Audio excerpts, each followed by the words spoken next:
నమస్తే welcome to four sides TV నేను అంజలి భాగ్యనగరంలో నిర్వహించనున్న గ్లోబల్ సమ్మిట్ ను కాంగ్రెస్ ప్రభుత్వం ఎంతో ప్రతిష్టాత్మకంగా భావిస్తోంది ఈ అంతర్జాతీయ సదస్సుకు వివిధ దేశాల నుంచి ప్రఖ్యాత సంస్థలకు చెందిన ప్రతినిధులు హాజరు కానున్నారు ఈ సదస్సుకు వివిధ దేశాల రాయబారులు కూడా హాజరయ్యే అవకాశం ఉన్నందున కట్టుదిట్టమైన భద్రతా ఏర్పాట్లు చేయనున్నారు భారత్ ఫ్యూచర్ సిటీలో డిసెంబర్ 8 నుంచి 11వ తేదీ వరకు తెలంగాణ రైజింగ్ గ్లోబల్ సమ్మిట్ 2025ను అద్భుతంగా నిర్వహించాలని ముఖ్యమంత్రి రేవంత్ రెడ్డి అధికారులను ఆదేశించారు తెలంగాణ గత అనుభవాలను విశ్లేషించి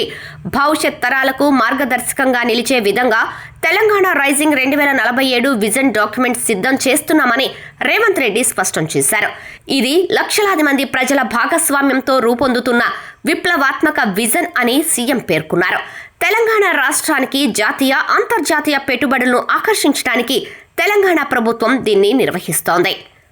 ఈ సదస్సుకు హాజరవ్వాలని ప్రధానమంత్రి నరేంద్ర మోదీ రాహుల్ గాంధీ మల్లికార్జున్ ఖర్గేలను తెలంగాణ ముఖ్యమంత్రి రేవంత్ రెడ్డి స్వయంగా కలిసి ఆహ్వానించనున్నారు అలానే అన్ని రాష్ట్రాల ముఖ్యమంత్రులు పారిశ్రామికవేత్తలు ఆర్థిక నిపుణులు క్రీడా ప్రముఖులకు ఆహ్వానాలు పంపారు వివిధ దేశాల నుంచి ప్రముఖులు అవుతున్న నేపథ్యంలో భద్రతను కట్టుదిట్టం చేశారు ఈ సమ్మిట్కు 3,000 మందికి పైగా ప్రముఖులు పారిశ్రామికవేత్తలు అంతర్జాతీయ ప్రతినిధులు హాజరయ్యే అవకాశం ఉంది వివిధ రంగాల్లో కొత్త పాలసీలను విడుదల చేసి పెట్టుబడులను ఆకర్షించడమే ముఖ్య ఉద్దేశం